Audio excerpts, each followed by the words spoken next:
Welcome to the 183rd episode of the Reading and Writing Podcast. I'm your host, Jeff Rutherford. Stay tuned for my interview with Roberto Costantini, author of the thriller novel, The Deliverance of Evil. Stay tuned for the interview.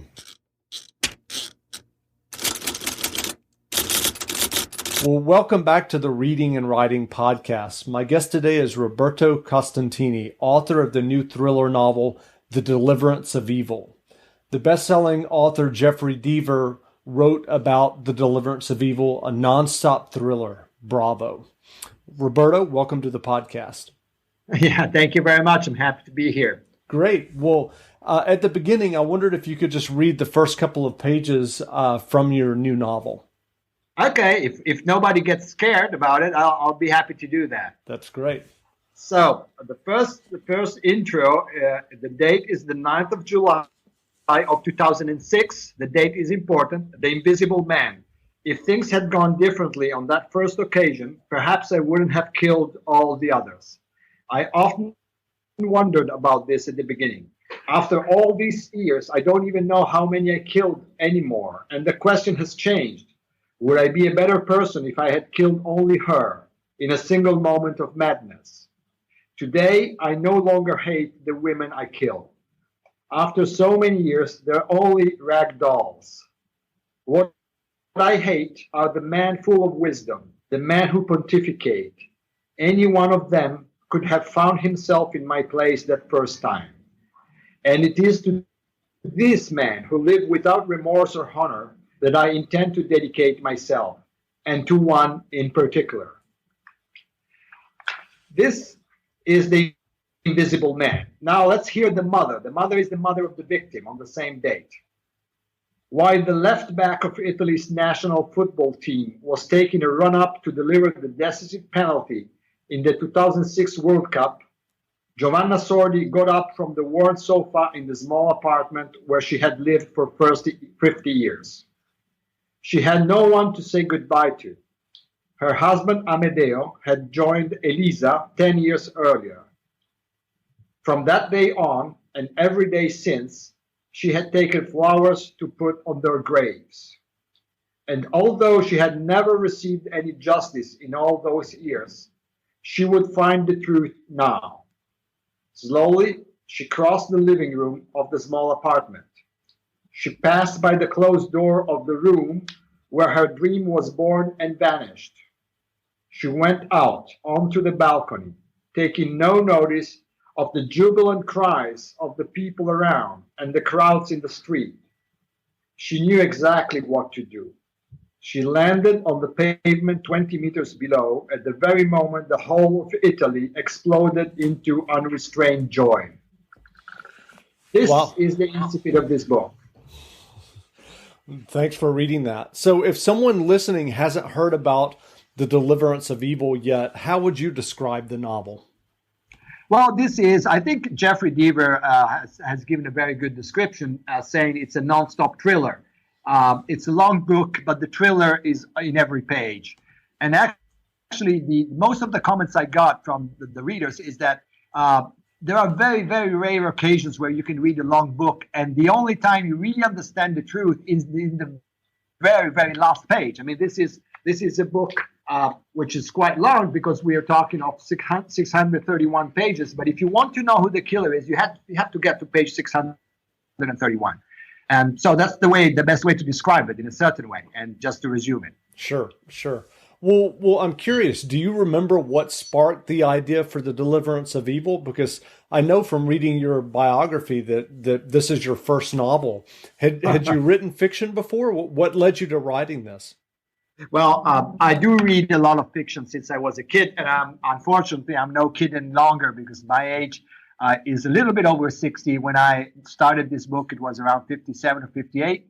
So I came late to writing novels. I have written many management books. I'm an engineer and have been a management consultant for many, many years.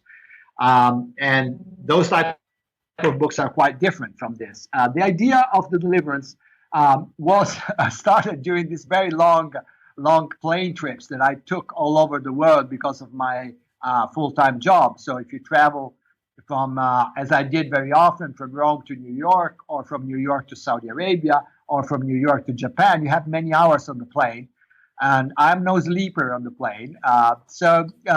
Because I read a lot of books and I read a lot of fiction since I was a kid, this idea started to grow in my mind. And every time I took a plane, which I did quite often for many years, the idea grew and was more complete. And I was taking notes, and up to the point where the whole of the Deliverance of Evil was actually in my not only in my head but in my laptop. So I could just really had to get started and put it down. And so what was that experience like for you writing fiction after, as you said, working as a management consultant? Was it an adjustment for you of having to kind of get into, the pace of writing a thriller? I think, all of us have talents that we are not able to express entirely during our life. And that's a pity. And it's a real pity because we have to deal with the everyday life, and this takes a lot of our time. And of course, we start doing certain things and we keep doing them, but we know there are things that we really love to do, and we keep postponing until, if we are lucky, comes a time where actually for a lot of combinations you're able to do it. Now, in my case, the combination was that in 2008, for the first time in my life, I found myself into a job which was so complicated that I really couldn't sleep at night. I had worries and concerns that kept me awake during the night, which never happened before. I mean, I've worked in Iran and Dubai and Saudi Arabia and some difficult places around the world, but I never had that problem. So what happened is that because I couldn't sleep at night, instead of staying awake in bed, I decided I would go to these notes that I took on the plane, get on the PC and start really writing the novel. And I found that fantastic because, it's something I always had wanted to do and never had the time to do. And it took my mind off of all those concerns and troubles. So I suddenly found myself writing up to 4 or 5 in the morning and having, to put my alarm clock to go to sleep for a couple of hours before going to office. So I think it's really a wonderful experience. And I would encourage anybody that has a passion for something to try to find the occasion in their life to do it. While I was doing it, I could feel that what I was doing was exactly what I wanted to do since a very long time. That's a great story. I don't think I've read any kind of management articles that suggest that you write a thriller to deal with like a stressful situation. But isn't that interesting? That writing thrillers during the night, and this Deliverance of Evil is really a book that is written during the night, and you can feel it while you read it. It's a night book in a certain way, and it's so relaxing. I mean, if you like to write, it's very relaxing. It takes your mind off a lot of troubles.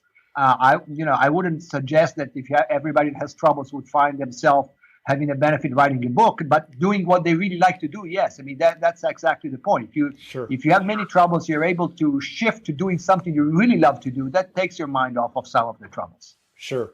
Well, you mentioned earlier about taking notes on your laptop on these flights and then going to your notes as you started working in the middle of the night. What was your writing process like? Had you outlined and plotted the novel before you started writing it?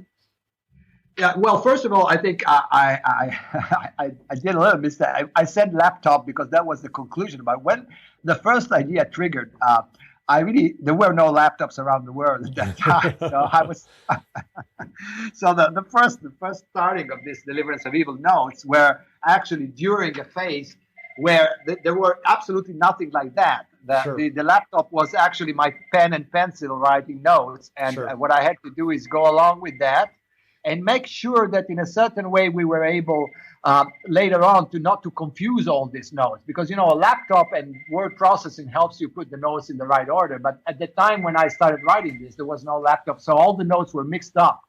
And when I came to start writing, what really happened is that I had all the pieces, but I didn't have the whole idea, which is normally the opposite of what you would do. In a sense, normally you would have the whole idea, and then from there you deliver the pieces. Here, there were a lot of parts which were written down, many pages actually, but somehow they were not entirely connected. So I went through a different process than the usual one, and that was very interesting because I think it gave me much more freedom, because writing a thriller normally requires a scheme so that you know that you're doing that and you know what you're doing. But writing a thriller without the scheme, just having the general idea, gives you much more freedom, and then you can put the pieces together later. And of course, you have to adjust some timing and some details and some of the clues. But I think it gives the reader, in the end, a fresher impression of the passion that was there, because the scheme, actually, the plot is important, but it constrains the whole thing. So I think, in a certain way, the opposite process, the bottom-up process, which really started by mere chance, is actually the best. And this is the one I'm using right now. That's interesting. That's interesting. So, what has been the response or the reaction to your protagonist of Deliverance of Evil, Michele Balistreri? Well, Michele Balistreri, or Michele Balistreri, or Mike Balistreri, as he's called really in the second book when he's a kid. Michele is really a very controversial character. We had all sorts of reactions here in Europe. And I love to see what the reactions are going to be like in the US, because certainly we're not talking of the usual type of investigator. Michele Balistreri is a policeman by chance. That's not what he really wanted to do in life. He is very controversial in terms of background. He's an ex-fascist. He has a definite view of women that women wouldn't really like in most cases, I guess.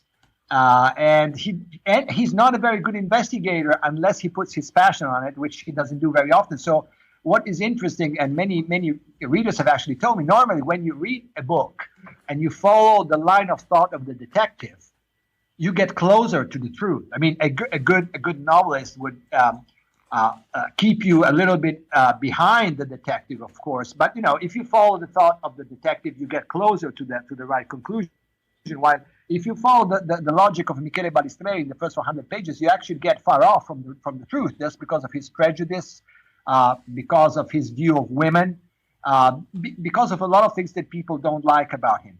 But having said all these bad things about him, there are also the very good things. He's a very particular man. The loyalty part of Michele Balistreri is beyond any reasonableness. He's a man that lives and doesn't really care what happens to him.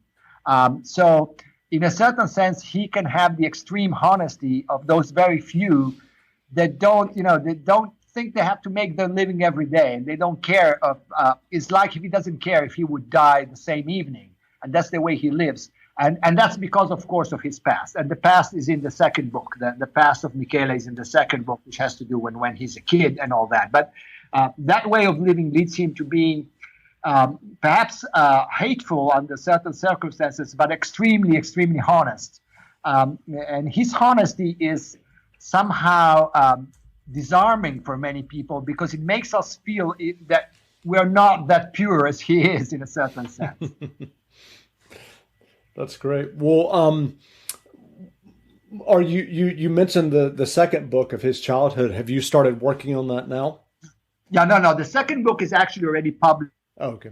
In Italy, and it's being published in the UK, I think, this month, and in most European countries. The cycle of publishing of these books is basically following the logic that it's being published in the home country, which is Italy first.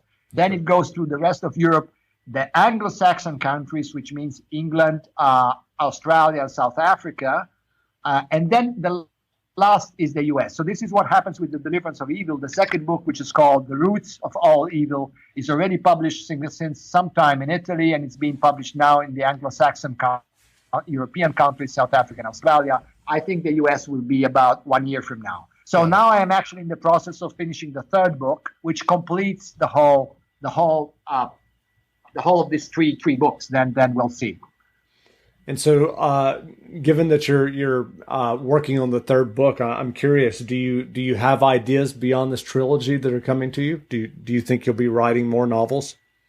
Yeah, I will be writing more novels, but notwithstanding the fact that these books are selling an enormous amount of copies over here in Europe, and therefore, of course, the publishing houses would prefer me to continue with Michele Balistreri. When you get a good path, you'd like, normally if you want to make money, you would have to continue with the same and maybe make 10 or 12 books with the same character. nevertheless, because I am not really in this business to make money, I fortunately I made my money during my 30 years as a management consultant. I like to write the things that I like to write and which I feel people like to read. So I'm afraid that after 3 books about the same character, there would be not very much more to say about this whole story. So I'm going to move.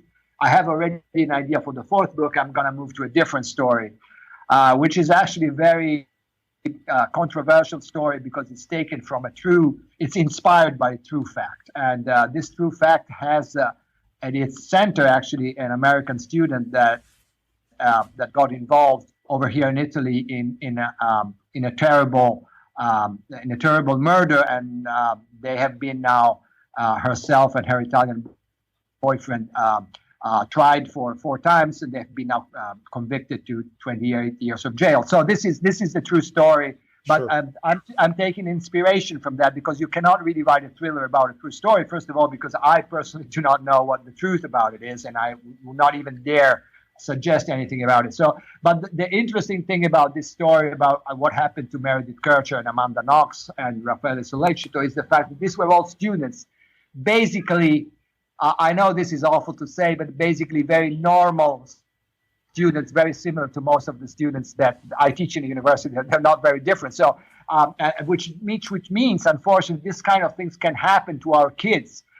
It has to do with all sorts of things. And so what I think is interesting about this story is the mix of nationalities, the play that the media have had on the trials, the very strong influence both from America, from UK, from Italy, both pushing for different solutions. So I'm writing something that it's inspired by that, but it's not strictly the reconstruction of that, because that's something I would not do. Sure.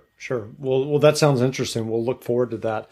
So I wanted to go back for a moment. When you finish writing, you described writing in the middle of the night to take your mind off of this stressful job. When you finished The Deliverance of Evil, what was your path to publication like for getting the book published originally in Italy? This is a very interesting story. If you'd like me to tell it to you, I mean, stop me if I'm too long about it. No, I'd like to hear it. I'm the father. I'm married for 20 years, and I have 2 kids. That at the time, the girl was at that time 16, and the boy was 15. They're older now, but they were 16 and 15. And suddenly they found this old guy, which is how they call their father, who was working during the night at this story. He was, writing a thriller. Suddenly, this is a management consultant. They've been seeing this very serious man in very blue suits for all his life, and suddenly they see this guy writing a thriller. So they kept, telling their mother, "Well, is he mad? I mean, what's happening to him? I mean, this is nonsense. Nobody will ever publish this stuff." And so even when Rizzoli, which is one of the most important publishing houses, decided to publish it, they were kind of,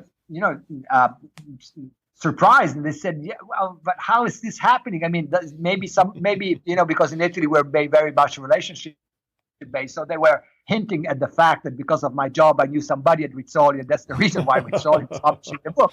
So it's interesting, if you think of the relationship between fathers and kids, and so. So what I did when I printed this story, I actually sent it to Rizzoli, and with very, I thought it was a very good book from the very beginning. I sent it to them, not knowing exactly what's going to happen, and I sent it to them because they, Marsilio, which is the part of Rizzoli which publishes Stieg Larsson and the other thrillers, I thought was the right editor for that, the right publishing house, and. After 15 days, they wrote me a message and said, "We'd like to sign you a contract." So that's just as simple as that. And that what happened. We published the book, and the Corriere della Sera, which is the most important newspaper in Italy, when the book came out, I was astonished myself. I have to say, they wrote 2 whole pages, 2 central pages about the book, saying that this was the best thriller published in Italy in the last 20 years. And so I called my wife at home and I said, this is great. Buy the newspaper and have the kids read it. So this makes. And so when I got home in the evening, I thought they would be happy about it. Nobody was even talking about it, and so I was kind of surprised. And then so when they went on their PC, I asked my wife, "But did they read the article?" And my wife was kind of embarrassed, and she said, "Well, Yeah, they read the article. You know what? The boys comment. Boys are always more, controversial with fathers. The boys said, "Well, this means that Italian literature is really going down the drain." Uh, so, so that's the whole story, and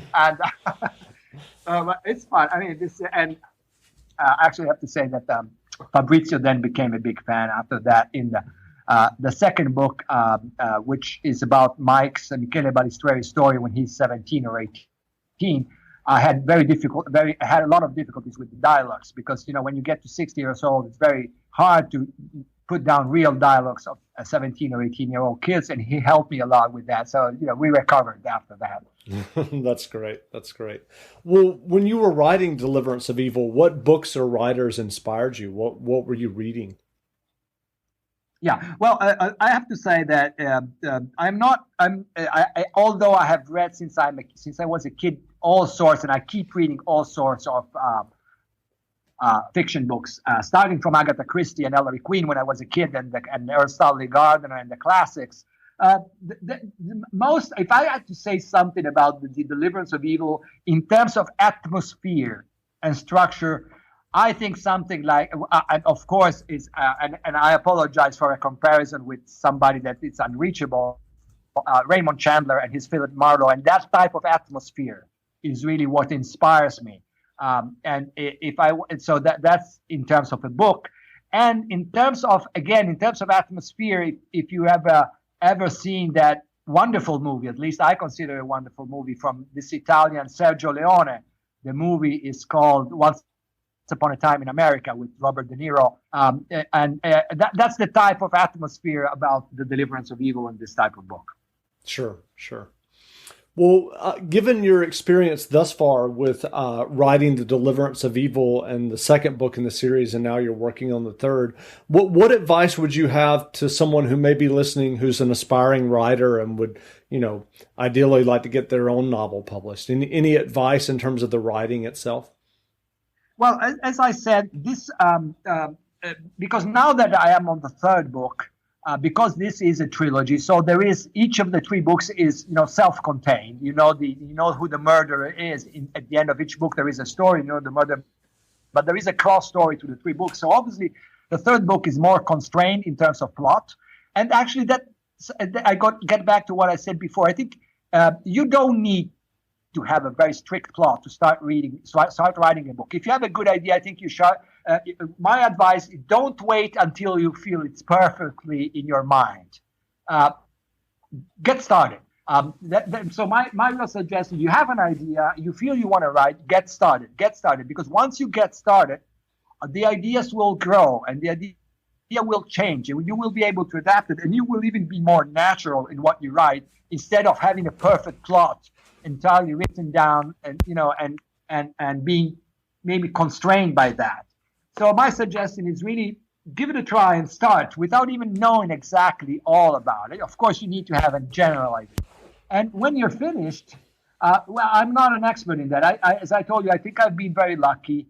I think, I'm sorry for the immodesty, but I think the book was a very good book. That's why Rizzoli actually, even if I this was my first book, that's why they sent me a contract after 15 days. And actually, they sold so many copies that they are certainly very happy about that, because they took advantage of my very little knowledge of the market. So I think the contract is very much in their favor, which is fine. I mean, they trusted. They placed a bet on it, and I think that's fine. It's their reward. But what I mean to say is that in the end, when you finish writing something, I think you have a honestly good idea of whether it's something very good or not. And so what I'm saying, frankly, I knew it was something very good. And that's why I didn't really bother too much to find relationships or anything. I have sent it, knowing it was very good. I have sent it to the best publishing house I thought who could publish it. And probably I've been lucky. I don't know. But clearly the book was good. And so I think it very much depends on how much you're convinced of the quality of what you have done. Sure. I think America, particularly, is such a wonderful country because you are a country which, contrary to Italy, if somebody is able to do something very well, I don't think you need to be lucky to get it through. I mean, here you need to be lucky, even if you know you've done something very well. Over there, I think there is more merit and more openness and less relationships issue and more substance issues. And so I think anybody that would be able to write something very good, he would find somebody who would publish it. Sure. Well, that's great. Well, again, we've been speaking with Roberto Costantini, author of The Deliverance of Evil. The book is available in bookstores now in the U.S., and it's available as an ebook as well. So go buy a copy. And Roberto, thanks for doing this interview. Jeff, thank you very much. And thank you for all the people that have listened to us, and anybody who would write the book and wanted to give me any comments. You can go to Quercus, who's the publishing house, and let me know. I'll be happy to have some comments from the U.S. That's great. Thanks again.